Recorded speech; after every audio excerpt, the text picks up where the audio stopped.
Hello, my name is Loretta Schuster, and the spirit name given to me is Zhaawashkwaa-Giizhigong-Biish-Kwe, which means Blue Sky Water Woman. I'm Turtle Clan, and I have ties to Mille Lacs First Nation in Northwestern Ontario through my biological mother, grandparents, and great-grandparents. I'm Anishinaabe, a traditional craft artist, and a medicine gardener, and I'm also the founder of Miskwedesi Studio right here at Central Library in Richmond Hill. I'm an intergenerational survivor of the 60s scoop, and my own experience growing up as an urban Indigenous adoptee led me to want to create the spaces that were unavailable to me in my hometown. The medicine wheel is a sacred symbol used by many Indigenous nations across North America, including the Anishinaabe, the Cree, the Lakota, and many other nations, but not all. And it often appears as a circle divided into four parts, and it symbolizes how we are all interconnected. And some believe it is a contemporary interpretation of ancient knowledge. It's a beautiful tool for helping us understand all of creation. And each part of the medicine wheel represents a season, a stage of life, a time of day, a color, and a sacred medicine, as well as different aspects of ourselves.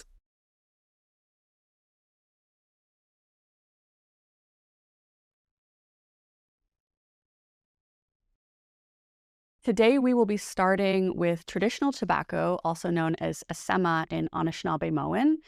And I've always been taught that tobacco is the very first medicine that Creator gave to the Anishinaabe people. And because of this, tobacco is the medicine that is used first to connect with Creator and the spirit world. It's a medicine of gratitude, of love, and it reminds us to always begin our prayers and our ceremonies and our requests with humility and respect.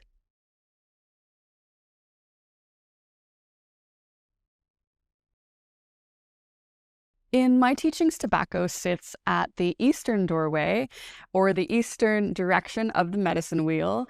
And this is the place of the sunrise, of new beginnings. It's the season of spring when all life awakens and all things are new. And because tobacco was the first medicine that Creator gave to the Anishinaabe people, that's why it sits in the eastern door.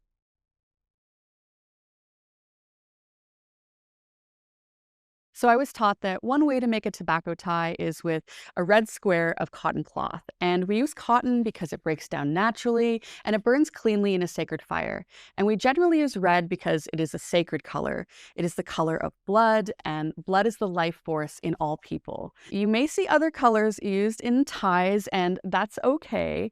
Sometimes different colors are used for different ceremonies. It's really important that whenever we make a tobacco tie, that we place all of our prayers into every step of the process. Tear the cotton into a square. Some say 2 by 2, others say 4 by 4. You can use scissors or a knife to get started, but generally you want to do the tearing.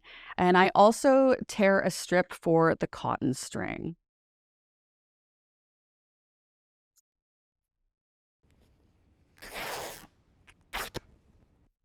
And whenever I'm making a tobacco tie, I like to clean up all of the loose threads. This isn't just about aesthetics. This is really about showing respect to the medicine and the offering that you're giving.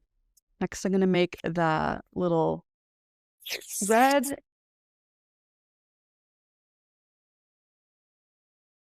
Next, put a pinch of tobacco in the center of the fabric and fold the corners over neatly so that nothing spills out.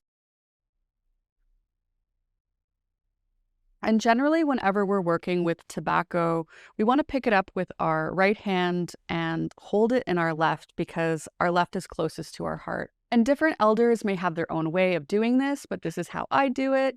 I really also like to be mindful of the four directions when making the tie because when you see the 4 points coming together, it really reminds me of those four directions. And I like to do it as neatly as possible. Do a little fold. Use that string and then wrap it around and then make it a little tie. And make sure that every action of this should be done with a prayer in mind. You should be thinking of who you're giving this to. Is it the land? Is it a person? Is it an auntie? Is it an uncle, your brother, sister? And then you can trim off any excess, or if you're tying it to something, you can leave it long. So that is tobacco tie.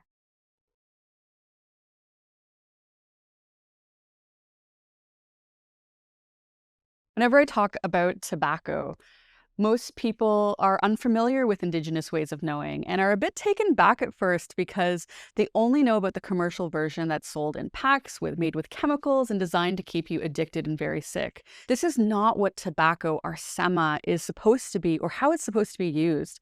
Our traditional tobacco and the way that we use our asemaa is very different, and it is a beautiful gift of love and gratitude from our Creator.